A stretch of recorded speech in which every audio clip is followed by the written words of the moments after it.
Senhor presidente, nobres senhores senadores, senhoras senadoras, ouvintes da Rádio Senado, também aqueles que assistem à TV Senado, nossos cumprimentos. Quero, antes de abordar o tema que me traz a esta tribuna, saudar aqui o deputado estadual de Santa Catarina, deputado Ismael dos Santos, bem como quero cumprimentar o vereador Salésio Hort, que é vereador no município de Serra Alta, no oeste catarinense. Quero aqui, senhores senadores, senhoras senadoras, abordar o tema que está na ordem do dia do nosso país, ou seja, a questão do anúncio do novo ministério da presidente Dilma, reeleita recentemente. O Brasil, senhor presidente, é realmente um país muito peculiar. Milhões de homens e mulheres, todos eles eleitores, assistem à concretização de um autêntico estelionato eleitoral sem precedentes na nossa história e na história das democracias mundo afora. Esse estelionato eleitoral é confirmado pela nomeação para o cargo de ministro da Fazenda de um respeitado economista que, até onde sei, é um homem honrado e dotado de alta qualificação profissional. A situação é curiosa e constrangedora. Nós vivemos essa situação. Por um lado, pensando no bem do país, vemos a notícia se confirmar da nomeação do senhor Joaquim Levy para o Ministério da Fazenda. E, por outro lado, estamos indignados com a desfaçatez, a palavra é desfaçatez, do governo de levar a cabo esse verdadeiro estelionato eleitoral. Por que estelionato? Por que desfaçatez sem limites? Porque durante a campanha da presidente Dilma, ela demonizou, a palavra é demonizou, de todas as formas e denegriu de todas as formas o nome e o pensamento do economista Armínio Fraga. Todos os brasileiros viram isso e ouviram isso. Agora é preciso mencionar que Armínio Fraga era o formulador da política econômica proposta por Aécio Neves na campanha presidencial. E aquela política seria implementada, sem dúvida nenhuma, com um custo muito menor do que a mesma política se implementada pelo governo do PT, pela presidente Dilma Rousseff. Agora, vejam, Vossa Excelência, ela entrega o comando da economia nacional para um dos alunos de Armínio Fraga e não se constrange por isso. Ou seja, na campanha demonizou as ideias, as teses que Armínio Fraga apresentava. Os senhores e as senhoras sabem que Joaquim Levy foi aluno de Armínio Fraga na Fundação Getúlio Vargas. Além da amizade entre ambos, eles compartilham o mesmo pensamento econômico. Acreditam na ortodoxia, no liberalismo, no controle de gastos públicos, no cumprimento das metas de inflação, na transparência e onde, obviamente, não há espaço para a contabilidade criativa, tantas vezes adotada pelo governo da presidente Dilma, principalmente nos 2 últimos anos. É contabilidade criativa, é pedalada, é não sei o que mais tudo, é proposta de mudança de LDO, tudo para fazer com que o eleitor brasileiro não tenha a clareza sobre o orçamento público e sobre as receitas federais. Ontem, senhores senadores, completou-se 1 mês desde a eleição da presidente Dilma. Durante este 1 mês inteiro, o país ficou quase que no escuro, sem saber qual seria o rumo da nossa economia. E não poderia ser diferente, porque a campanha, sem dúvida, foi um exercício de um discurso de bondades, que agora tem e apresenta dificuldades para ser colocado em prática. Na campanha, Dilma prometeu que não tomaria nenhuma medida impopular. Reafirmou que a economia brasileira não enfrentava problemas. Garantiu, contra a evidência de números, que a inflação estava sob controle e que o país não vivia nenhuma recessão. Na campanha, Dilma disseminou o medo, afirmando que seus adversários entregariam o país aos banqueiros e que estes, por pura maldade e ganância, iriam cortar empregos e tirar a comida do prato dos brasileiros. Lamentavelmente, a estratégia da mentira e do medo funcionou e Dilma foi reeleita, para a grande apreensão de todas as cabeças esclarecidas que se preocupam com o futuro do nosso país. Instalou-se o suspense. Iria a presidente cumprir os sofismas da campanha e continuar cavando o buraco em que ela colocou a economia brasileira? Ou iria contrariar tudo o que disse, mudando totalmente a orientação econômica e confirmando definitivamente a prática do estelionato eleitoral? Ao que tudo indica, será confirmado o estelionato. Hoje acabou de ser anunciada e oficializada a indicação e a oportuna nomeação do economista Joaquim Levy para o comando do Ministério da Fazenda. Como eu já disse, Joaquim Levy é qualificado profissionalmente e respeitado pela sua forma de trabalhar. E ao que tudo indica, vai, sem dúvida nenhuma, fazer com que a economia brasileira tenha avanço. Ele vai, com certeza, apresentar novas maneiras de gestão dos recursos públicos no governo federal. É preciso desejar ao ministro uma condição de trabalho para que ele possa vencer as dificuldades. As contas públicas hoje são mera ficção, agravadas pela recente revelação de que o governo não conseguiria cumprir a meta de superávit primário estabelecido na lei das diretrizes orçamentárias. E aí é preciso fazer uma observação. Aqui, há poucos instantes, o senador Cristóvão Buarque usava a tribuna e a senadora Gleisi Hoffmann debatia com ele sobre a necessidade e a justificativa do governo de defender esta mudança que pretende implementar na lei de diretrizes orçamentárias com relação ao superávit primário. E a senadora Gleisi dizia que isso se faz necessário porque é possível e é necessário que o governo altere a LDO, já que os números não são aqueles que inicialmente o governo imaginava vivenciar durante o ano, durante esse exercício. Senhores senadores, isto é mais ou menos como você imaginar uma viagem de carro com a sua família, num trecho de uma cidade até a outra, que terá o percurso de 600 quilômetros.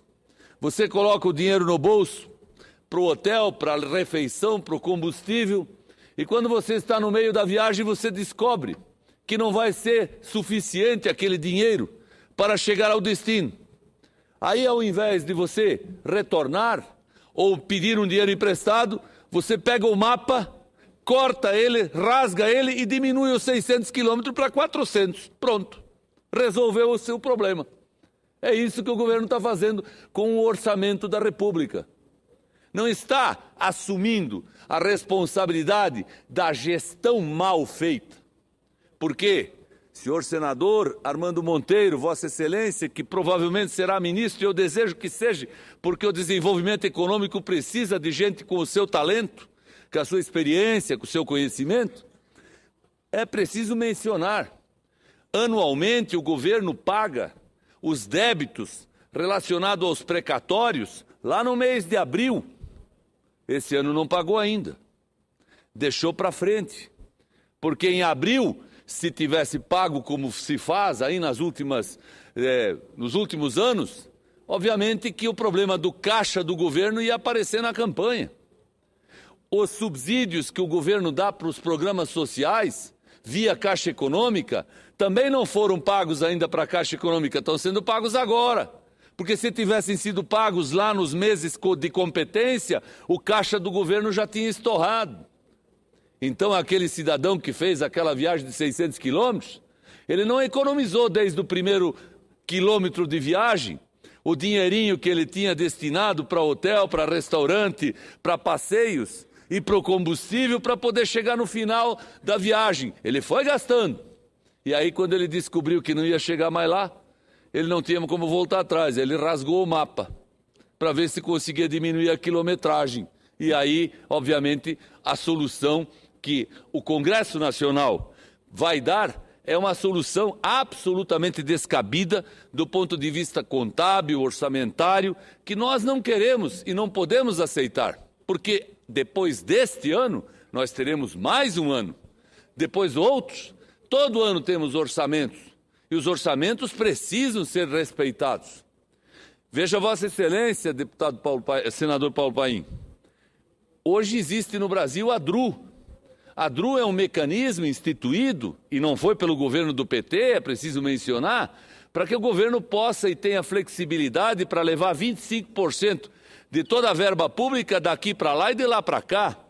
Tira da saúde, bota na segurança, tira da segurança, bota na infraestrutura, enfim, é um mecanismo que o Congresso dá ao governo para que o governo tenha flexibilidade.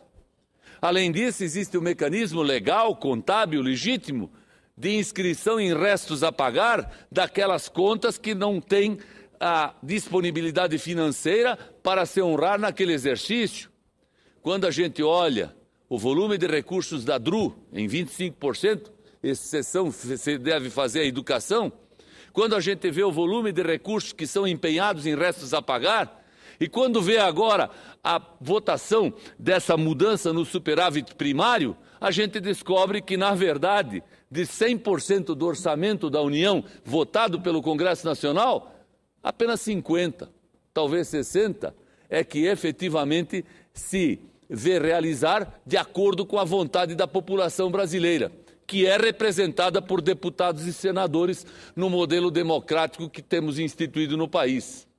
Então não adianta mais votar orçamento, não adianta ficar votando metas, superávit, recurso para cá, para a saúde, para a educação, para os transportes, quando na verdade nós vemos todos esses mecanismos instituídos serem aplicados e ainda no meio do jogo.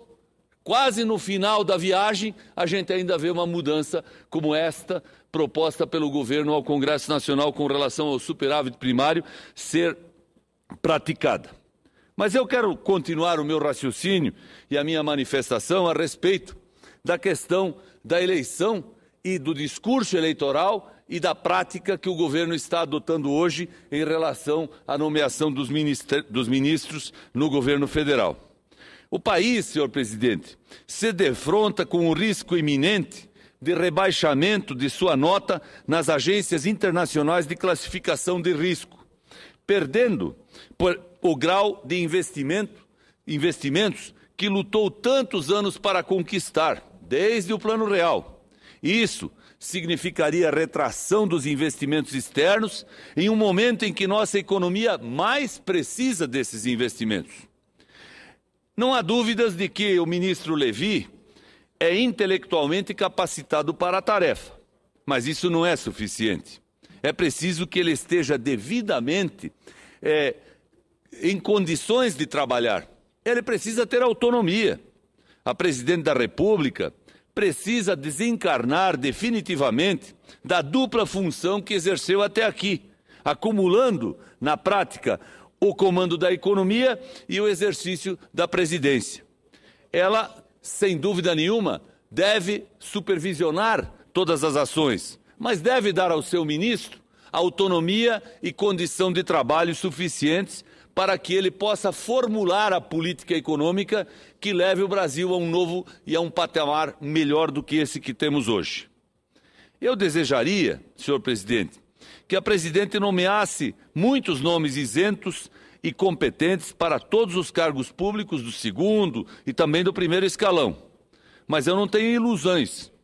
Eu acho que o modelo adotado para nomeações no governo federal no seu primeiro mandato continuará existindo.